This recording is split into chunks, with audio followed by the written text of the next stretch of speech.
అనిల్ గారికి నమస్కారం. ఒక్కటి మీరు గమనించాల్సింది ఏంటంటే,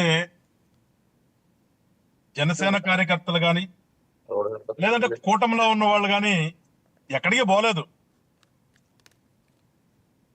అప్పుడు ఆ రోజున ఏదైతే ప్రభుత్వం చేస్తున్నటువంటి దుర్మార్గాల్ని ఎదిరించామో,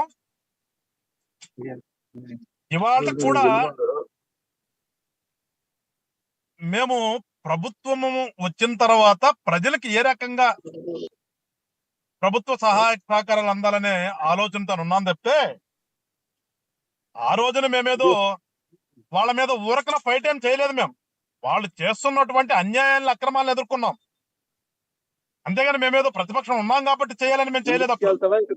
మేము ఎప్పుడు కూడా ప్రజాస్వామ్యతంగా, ప్రజాస్వామ్యంలో రాజకీయ పార్టీలు చెప్పుకునేటప్పుడు రాజకీయ పార్టీల్లో ఉండేటువంటి నాయకులు ఏం చేయాలో అదే చేసాం మేము గతంలో. కానీ ఆ రోజున ఉన్నటువంటి పార్టీ, అధికారంలో ఉన్నటువంటి పార్టీ ఒక రాజకీయ పార్టీలాగా ప్రవర్తించలేదు కదా. వాళ్ళకు ఒక రాజకీయ పార్టీ, మనం రాజకీయ పార్టీ అంటే రాజకీయంలో ప్రజలకు సేవ చేయాలి, ఈ ప్రజాస్వామ్యంలో మనం ఉన్నాము, ప్రజాస్వామ్యతంగా ప్రభుత్వాన్ని నడపాలి అనేటటువంటి ఆలోచన వాళ్ళకి లేదు. కాబట్టి లేకుండా వాళ్ళ ఇష్టానుసారంగా అధికారం అనే మదంతో వాళ్ళు ఇష్టానుసారంగా చేశారు. కాబట్టి మేము రోడ్ల మీదకి వచ్చి ఆ అన్యాయాలు ఎదుర్కొన్నాం. భాష మార్చండి సార్, భాష మార్చండి. మేమందరం కూడా డిబేట్ లో ఉండాలంటే భాష మార్చండి సార్. మతాలు మీరు ఏదో చెప్పారు కదా, మాకేదో సిద్ధాంతం ఉందని ఇందాక రవి గారు చెప్పారు. మీ ఏదైతే మీరు మీ మిత్రపక్షంగా ఉన్న జనసేన వారు మతం అంటారు, లేకపోతే ఇంకా ఏం సార్ ఆ భాషను కూడా మార్చండి. మార్చి ప్రజలకి మన భాషలో కూడా మీరు చెప్పండి, నిలదీయండి మీ మిత్రపక్షాన్ని. ఏం చేశారో, ఎన్నికల ముందు ఏం హామీ ఇచ్చారో దయచేసి ఆ మతం అయ్యి అని మాట్లాడితే మేము కూడా చర్చకి రావాల్సిన అవసరం లేదు. నేను ఎగ్జిట్ అయిపోతాను. ఏదైనా ప్రజల్ని ఉద్దేశించి మాట్లాడి ఏదో మీద మార్కులు పొందాలో లేకపోతే ఇంకోటి రకరకాలుగా మాట్లాడితే చర్చ చేయాల్సిన అవసరం కూడా లేదు. ఇంకోటి ఏంటంటే, డ్యూ రెస్పెక్ట్ అనిల్ గారు, మీరు మాతో చర్చ చేయడానికి మేమేం రెడీగా కూర్చోలేదు, మాట్లాడలేదు. బ్రహ్మనాయుడు గారితో మాట్లాడేందుకు చెప్పాను ఆయనకి. మాతో చర్చ చేస్తే చేయండి, లేకపోతే మేము ప్రజలకే చెప్తాం సమాధానం తప్ప మీకు చెప్పాల్సిన అవసరం నాకు లేదు. అర్థమైందా? సెల్ఫ్ రెస్పెక్ట్ ప్రతి ఒక్కరికి ఉంటది. ఆ మతాలు, ఇది ఆ భాష, ఏం భాష మాట్లాడతారో మీకే తెలియాలి. నాకు కూడా తెలుసు మేము ఏ రకంగా మాట్లాడుతున్నామో. మా భాష అంటే మేము మాట్లాడే పదంలో అది చిట్టు అంటారో లేకపోతే ఇంకోటి అంటారో అది తెలిసి మేము మాట్లాడతాం తప్పితే, మీరేదో ఫైనాన్స్ పెడితే మీకులాగా మీ బూతులుగా మేము మాట్లాడడం. మీ బూతులు అంటే మీకు తెలుసు, మీ డైరీ, మీ యొక్క డిక్షనరీ ఒకసారి మీరు చదవండి. మీరు అంటే గాదే గారు ఇక్కడ అందరినీ ఒకేలాగా చూడొద్దు. ప్లీజ్ ఒక్క నిమిషం గాదే గారు చెప్పేది వినండి. అందరినీ ఒకేలా చూడొద్దు. మాట అనేది ప్రజలకి నచ్చుతో ప్రజలు తెలుస్తారు. మీ తప్పకుండా తెలుస్తారు సార్, తప్పకుండా ప్రజలు తెలుస్తారు. ఎప్పుడు కూడా ప్రజలే అంతిమ తీర్పిస్తారనే విషయాన్ని నేను కూడా నమ్ముతాను. మాట్లాడుకోండి దయచేసి. ఇవాళ ఉన్నటువంటి డిబేట్ బ్రహ్మనాయుడు గారు మన ముందు పెట్టింది, మేము ప్రజాస్వామ్యంలో ఏ రకంగా మా పాత్ర పోషిస్తున్నాము అనే దాని మీద పెట్టారు. దాని మీద చెప్తూ వస్తున్నాను. అది వినండి. కొంచెం విన్న తర్వాత మీ టర్మ్ వచ్చిన తర్వాత మీకేమైనా ఇబ్బంది అనిపిస్తే నన్ను కొంచెం మీరు హెచ్చరించండి. ఓకే, నేనేమి అనుకోలేదు. ఎవరైనా గౌరవంగా డిస్కషన్ చేసుకుందాం, హుందాగా మాట్లాడుకుందాం. మాకు ప్రతి వ్యక్తి మీద గౌరవం ఉంటుంది. మేము ప్రజాస్వామ్యం అందరినీ గౌరవిస్తాం. కానీ మీ వాళ్ళకి లాగా మేము ఉండం సార్. దయచేసి మీరు అర్థం చేసుకోండి. మీరు వేరేగా భావించొద్దు. మీకు అని ఇబ్బంది అనిపిస్తే నాతో మాట్లాడండి. ఒకటి బ్రహ్మనాయుడు గారు, మేము ఆ రోజున రోడ్ల మీదకి వచ్చినా, ఎందుకంటే మీరు ఏంటంటే మీరు ఇవాళ మమ్మల్ని క్వశ్చన్ చేస్తుంది ఏంటి, మేము గతం 5 సంవత్సరాలు మేమేదో రోడ్ల మీద పోరాటం చేసి ఈ రోజున మేమేదో కాముగా ఉన్నాము అనే భావన మీలో ఉంది. కానీ ఇందాక రవి గారు చెప్పారు, గతంలో మేము ప్రతిపక్షమే. అవును, ప్రతిపక్షంగా ఒక రాజకీయ పార్టీ ప్రతిపక్ష పాత్ర ఏ రకంగా పోషించాలో ప్రతిపక్ష పాత్ర ఆ రకంగా పోషించాం మేము. ఎందుకంటే మాకు ప్రజాస్వామ్యంలో రాజకీయ పార్టీలు, ప్రతిపక్ష పార్టీ, అధికార పార్టీలు ఉన్నప్పుడు అధికార పార్టీ వాళ్ళు ఏ రకంగా ఉండాలి, ప్రతిపక్షంలో ఉన్న వాళ్ళు ఏ రకంగా ప్రజల పక్షాన ఉండాలి అనే విషయాలు తెలుసు. కాబట్టి మేము ఆ రకంగా పోరాటం చేశాం. ఇవాళ ప్రభుత్వంలోకి వచ్చిన తర్వాత ప్రభుత్వం ప్రభుత్వంలోకి వచ్చిన తర్వాత మా యొక్క విధి విధానాలేంటి, మేము ఏ పాత్ర పోషించాలి ఆ పాత్ర పోషిస్తున్నాం.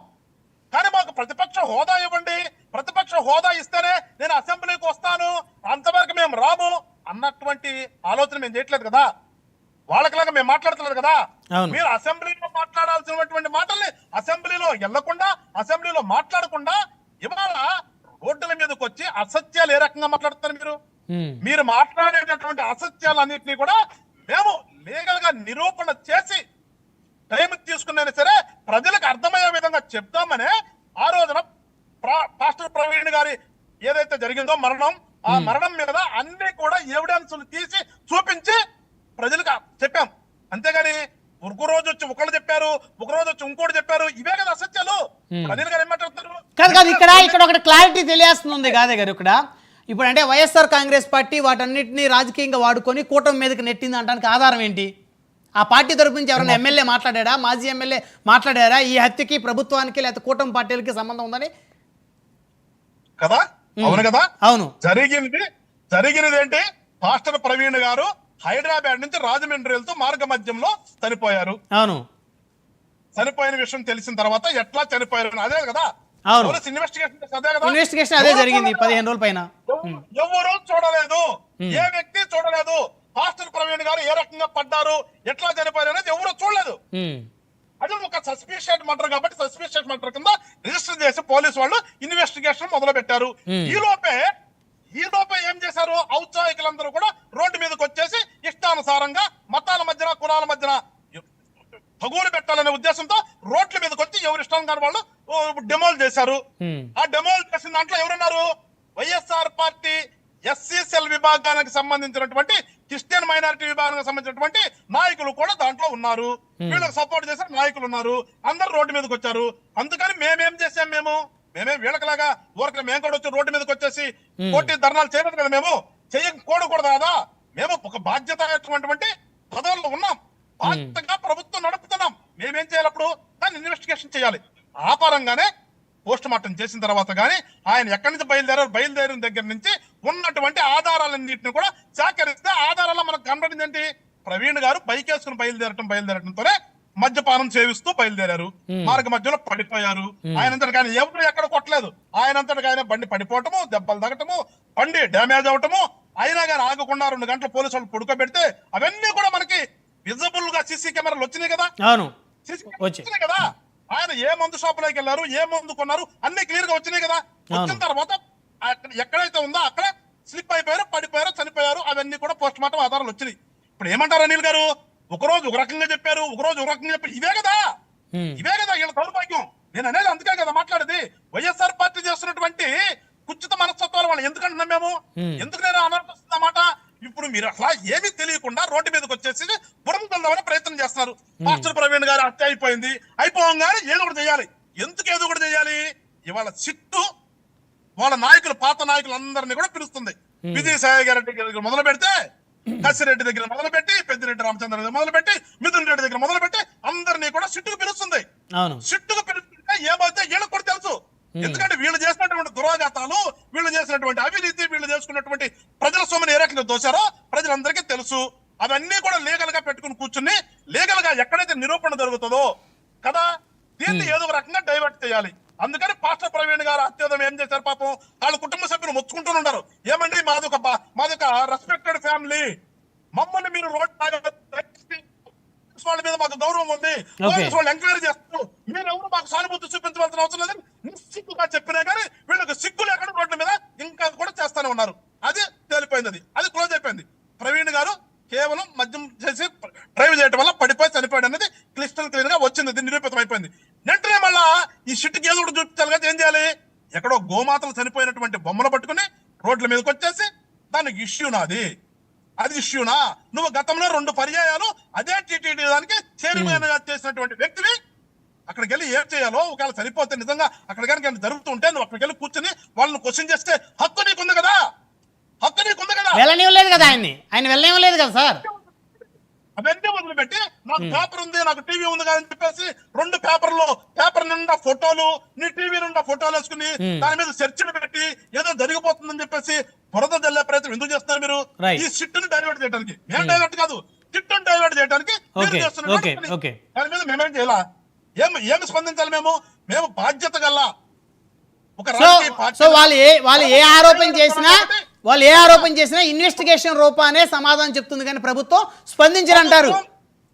Yes, స్పందించడం కాదు సార్, వాళ్ళకి రోడ్డు మీద ఎత్తున పెడతాం మేము. ఓకే ఓకే ఆగండి, మళ్ళీ వస్తాను ఆగండి. వాళ్ళకి ప్రజాస్వామ్యం రైట్ ఒక్క నిమిషం ఆగండి గాదే గారు. వాళ్ళకి తెలుసు కాబట్టి వాళ్ళు రోడ్డు మీద పెడతారు. రైట్ మళ్ళీ మాట్లాడుతారు ఆగండి. రోడ్డు మీద పెడతారు అవసరం మాకండి. అనిల్ గారు. ఒక రాజకీయ పార్టీగా బాధ్యత కలిగినటువంటి రాజకీయ పార్టీ నాయకులుగా మేము బిహేవ్ చేస్తాం తప్పితే ఓకే. వాళ్ళకి అసలు రాజకీయ పార్టీ అది రాజకీయ పార్టీ చెప్పాలండి. అది రాజకీయ పార్టీ వైఎస్ఆర్ పార్టీ అనేది. రాజకీయ పార్టీ కాకుండా ప్రభుత్వాన్ని ఎలా ఏర్పాటు చేశారు సార్? రాజకీయ పార్టీ కాకుండా 40% ఓట్ బ్యాంక్ ఎలా పొందారు వాళ్ళు? ఆంధ్ర రాష్ట్రం గతంలో చేసుకున్నటువంటి దౌర్భాగ్యం అదని చెప్పి. సరే ఒక్క నిమిషం గాదే గారు, ఒక్క నిమిషం ఆగండి. అనిల్ గారు చెప్పండి సార్, సో చెప్పండి. మీ వైసీపీ చేసే ఆరోపణలు ఏవి కూడా సమాధానం చెప్పాల్సిన అవసరం లేదు. రాజకీయపరమైన లబ్ధి పొందేటువంటి ఆరోపణలు అవి మేము ఇన్వెస్టిగేషన్ రూపాన వాటిని ప్రజల ముందు పెడతాము. సో ఆ కార్యక్రమంలో భాగంగానే మీరు ఏం మాట్లాడినప్పటికీ కూడా పెద్దగా ఎవరో కూడా ప్రభుత్వంలో స్పందించలేదు అని చెప్పేసి అంటున్నారు. ఒకటండి, ఆయన బాధ్యత కలిగినటువంటి